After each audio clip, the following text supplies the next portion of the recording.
All right, hey everyone, I'm posting this video to try to give a few tips for removing your headliner in a 2011 Mercedes E350 wagon.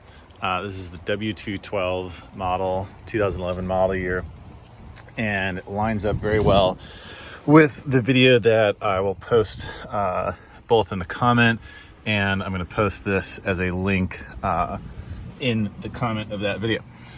Anyways, couple tips for getting the headliner out. I had no idea what the roof looked like underneath. These are Velcro dual lock. It's just industrial Velcro on this crossbar piece here. This felt extremely secure, and I was really nervous pushing on it or pulling on it, but it ended up coming out pretty straightforward. You also have here and here that same dual lock. One of these videos talks about a magnet somewhere. I haven't seen that at all. Show you kind of around the corner here. I didn't see the magnet at all. And the other piece that I was kind of confused on, you really do have to get all of the attachment points of the headliner, or sorry, all of the trim points that might be impeding with the headliner removed before it'll come out at all. Another piece that I didn't quite realize is that there are different attachments that screw in to a couple pieces. So there's this one, which I think is a coat hanger, and then I don't see it from the driver's seat, but somewhere back here, I think it's that bracket. There is the attach point for like the rear cargo thing. Those are screwed in. These are the attachment points for the handles. Believe it or not, the handles that you hold on to getting into the car are just all plastic. I thought those would be screws. So it's kind of funny that the coat hook has a screw, but that the handles are plastic. But anyways, that other video goes over really well how to do that.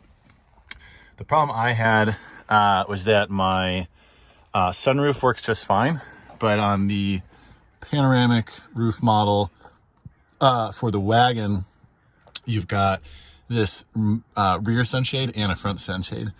So these are motorized. I can't, oh, well, I guess I can go forwards. Oh, I can go forwards. I can explain that in a second. But I can't get this back. And so this had broken. Sunroof has been working fine. I've put this off for a year because it's kind of a big lift to get all this crap in here. Pulled this apart, and this is what I saw. I was very freaked out that none of this equipment looked familiar. I didn't see any belt. I didn't see any drive.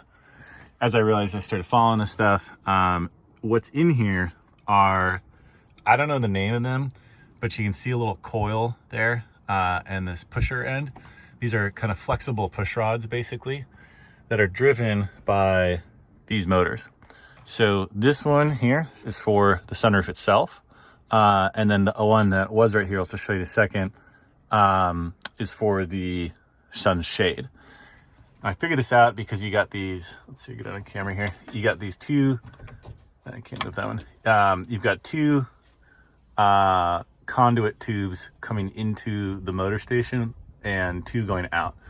And then if you trace those around, you're like, okay, this is symmetric. It's probably pushing, pulling. You can kind of figure that out. If you look closer in here, you can see there's what looks like a gear, but it's just kind of a slinky or a spring put in there. And there's all this black stuff in there that I thought was maybe at first like dried up lubricant, but I think it's in there to try to prevent that thing actually from compressing. So that looked normal if you see that on there. I pulled the motor out, which was pretty straightforward. Try to get this in focus here. I pulled the motor out, which is pretty straightforward. There's three different Torx bolts going into there. Very straightforward to pull out. And then this is the motor for the sunshade, and it's smaller than the motor for the sunroof, but these are still very significant drives for considering a small amount of actual end result motion. And really clearly you can see here, this worm gear has just completely failed. No repair there. It looks like there's a piece that's gone. They don't even make up a circle if I pull them together. But if you flip it over and it's sideways here in the, or let's see what would be the right way. If you just Google these part numbers, a bunch of these motors are available. So make sure it matches up. So if your sunroof is not working, I could hear the motor when I hit my, when I attempted to actuate the sunshade here. I could hear the motor spinning just fine. It behaved as normally.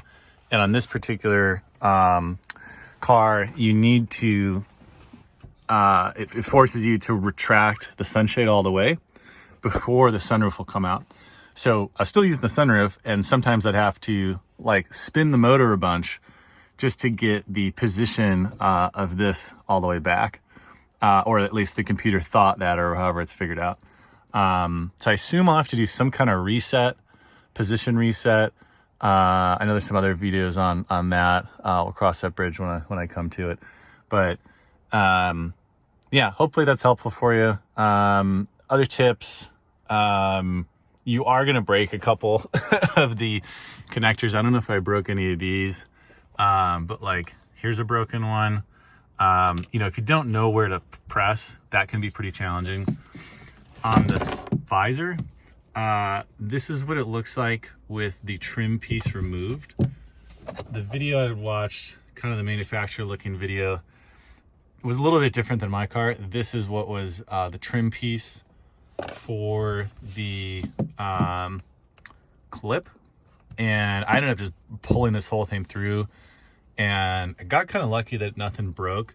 But you can get this out sort of if you put a screwdriver through there, kind of push the brackets back.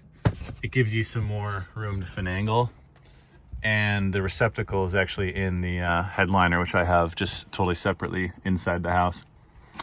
A couple other things that weren't in the main video that I'd watched. There is a screw that goes behind. Just dropping parts here left and right. There is a screw behind this airbag piece. So pop that off. Oh, there it is. Bolt. There is that. It doesn't quite feel like it. I tugged on it for a while and then YouTubed another video. Saw that. Same thing on the other side. Obviously, all this stuff is symmetric. And then the last piece, this power connector, I'll plug this in, show you what it looks like. That's not clipped in all the way. With one hand, I can't unclip it. But this had this little purple kind of attachment thing. I was pretty confused at how to undo this, but if you can see here at all, see if I can try to kind of demonstrate this with one hand. There's a very small clip right in there where the screwdriver is going. You can just see it off the tip of the screwdriver below this top exterior. You put a screwdriver in and just lift that up.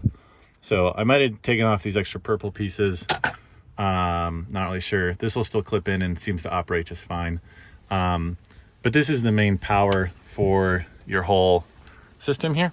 Or at least I assume so, because it's not a data connection and it's pretty thick in comparison to other wires.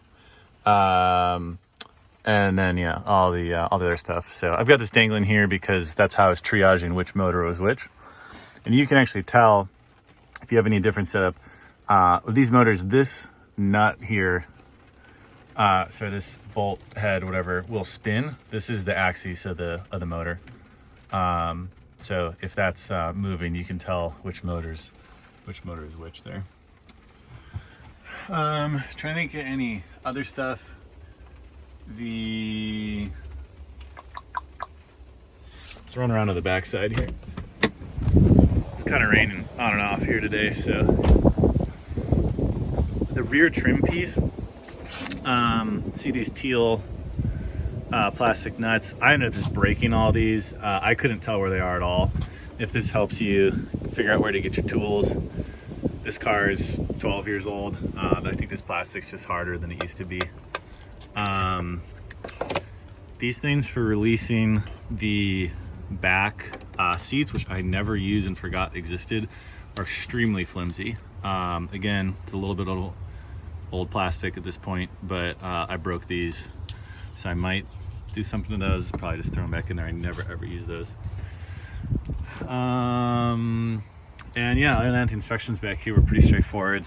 I couldn't get the top end of these things off. I was too afraid to pull those clips, but I was able to just kind of route the header around it, and, or headliner, same thing there. And overall, that's the deal. So hopefully some of that's helpful for everybody. And like I said, it's 2011 W212 e350 wagon.